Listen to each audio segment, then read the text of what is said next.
ടീച്ചറും സാറും പറഞ്ഞതിൻ്റെ ബാക്കി മാത്രമേ പറയുന്നുള്ളൂ.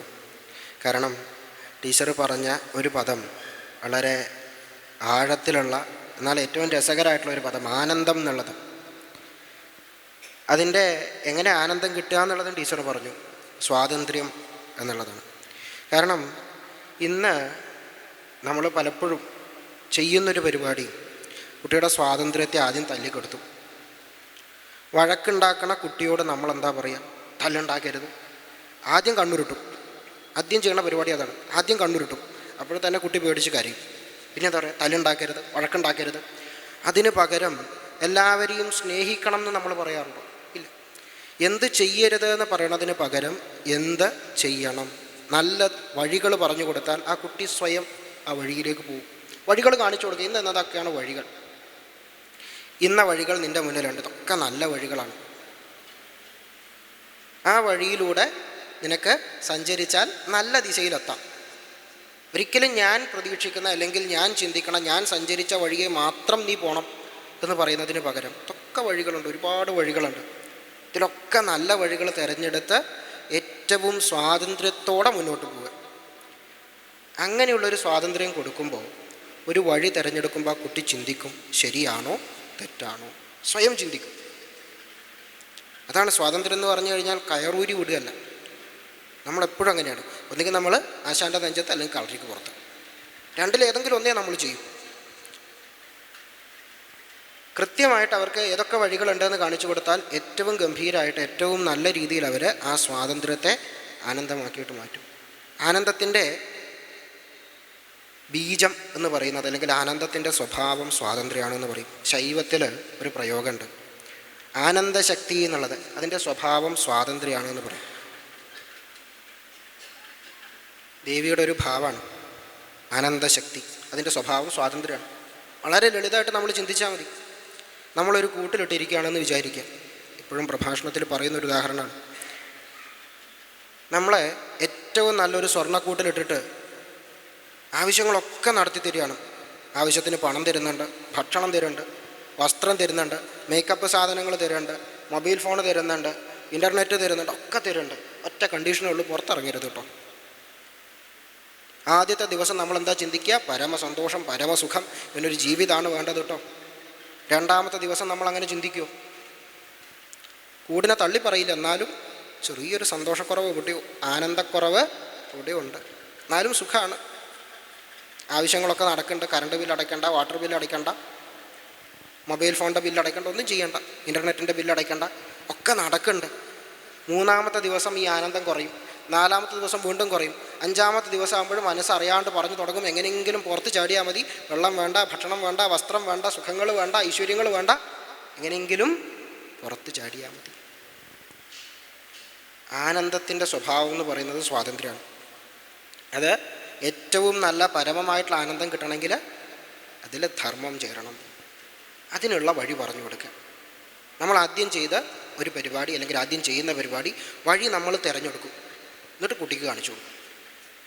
അതിന് പകരം നല്ല വഴി തിരഞ്ഞെടുക്കാനുള്ള ഉപായങ്ങൾ കുട്ടിക്ക് പറഞ്ഞു കൊടുക്കുക, കുട്ടി തിരഞ്ഞെടുക്കും. ഇത് നമ്മൾ തമ്മിൽ തല്ലാൻ വേണ്ടിയിട്ടാണ് പഠിപ്പിക്കുന്നത്. ഏറ്റവും ദൗർഭാഗ്യകരമായിട്ടുള്ള കാര്യം, തമ്മിൽ തല്ലാൻ വേണ്ടിയിട്ടാണ് നമ്മൾ പഠിപ്പിക്കുന്നത്. ഒരു കാര്യമില്ലെങ്കിലും ഭഗവാന്റെ പേര് പറഞ്ഞിട്ട് പോലും നമ്മൾ തമ്മിൽ തല്ലും. പറയണതിൽ വലിയ വിഷമമുണ്ട്, എന്നാലും സത്യം അതാണ്. വലിയ പ്രശ്നം നമ്മുടെ എല്ലാവരുടെയും പലരുടെയും ഉള്ളിലുള്ളൊരു ചോദ്യം, ശിവനാണോ വലുത്, വിഷ്ണു ആണോ വലുത്? ഇപ്പോഴും പലരെ അലട്ടുന്ന ചോദ്യമാണ്. ഇത് രണ്ടും ഒന്നാണെന്ന് പലപ്പോഴും നമ്മൾ പറഞ്ഞ് പഠിപ്പിക്കാറില്ല. ഇത് രണ്ടും ഒന്നാണ്. അങ്ങനെ നമസ്കരിച്ച ആളാണ് അർജുനൻ. നമ്മൾ കാണുമോ? ഇല്ല. മൂലഭാരതത്തിൽ അങ്ങനെ നമസ്കരിക്കുന്നത്. ആ പാശുപതം വാങ്ങാൻ പോണ സമയത്ത് ശിവായ വിഷ്ണുരൂപായ വിഷ്ണവേ ശിവരൂപിണി എന്ന് പറഞ്ഞിട്ടാണ് കാൽക്കൽ വീണ് നമസ്കരിക്കുന്നത്. ആ ഐക്യഭാവം നമ്മൾ പറഞ്ഞു കൊടുക്കുന്നില്ല. എൻ്റെ വഴി കേമത്തരമുള്ള വഴി, എൻ്റെ വഴി ഏറ്റവും നല്ലത്, മറ്റുള്ളവരുടെ ഒക്കെ മോശാട്ടോ, മറ്റുള്ളവരുടെ ഒക്കെ താഴെത്തട്ടിലുള്ളത്, എൻ്റെ വഴി കേമം.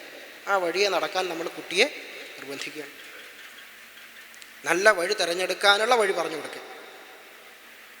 അപ്പോൾ അതിൽ ആ കുട്ടി ആ കുട്ടിയുടെ അഭിരുചിക്കനുസരിച്ച് ഏറ്റവും സ്വാതന്ത്ര്യത്തോടെ ഏറ്റവും ആനന്ദത്തോടെ ഏറ്റവും നല്ല വഴി തിരഞ്ഞെടുക്കും. അവസാനം ആ ആനന്ദത്തിൽ കുട്ടി എത്തിച്ചേരുകയും ചെയ്യും.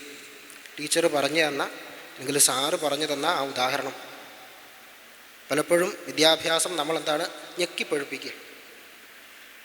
അതിൻ്റെ ഇഷ്ടത്തിന് അല്ലെങ്കിൽ അതിൻ്റെ കാലം എത്തി പഴുക്കാണ്ട് നമ്മളെന്ത് ചെയ്യുക, ഞെക്കി പഴുപ്പിക്കാൻ ശ്രമിക്കുകയാണ്.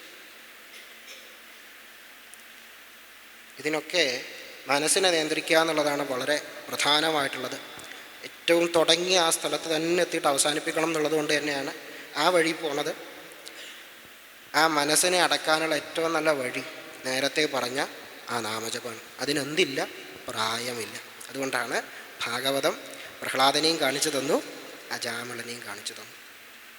രണ്ടുപേരും ആ നാമമാണ്. ഒരാൾ മരണക്കടക്കെ കിടക്കുമ്പോൾ ഉണ്ണിയെ വിളിക്കുകയാണ്, നാരായണ.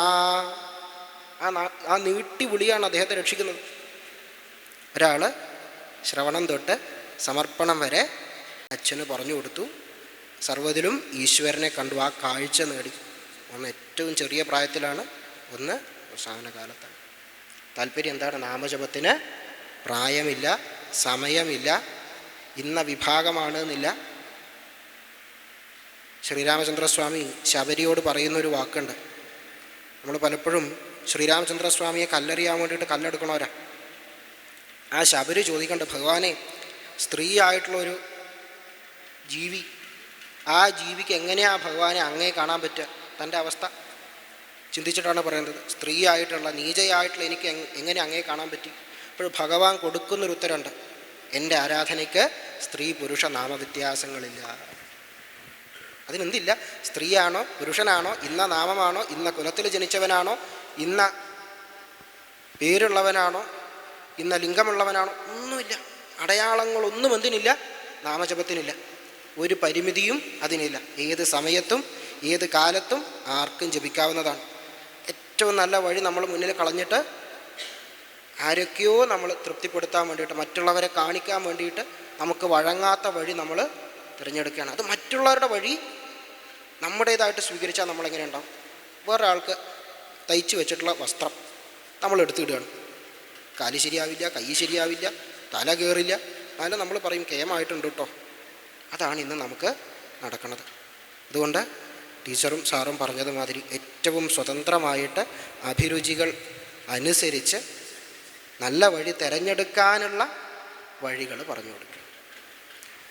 അത് തന്നെയായിരിക്കും ഈ ഒരു സംവാദത്തിൻ്റെ അല്ലെങ്കിൽ ചർച്ചയുടെ ഏറ്റവും നല്ല സന്ദേശം എന്ന് വിചാരിക്കണം. അത് സ്വന്തം അനുഭവങ്ങളിലൂടെ കുറേ കൂടി വ്യക്തമായിട്ട് ഇവർ രണ്ടുപേരും നമുക്ക് പറഞ്ഞു തന്നു. നന്ദി.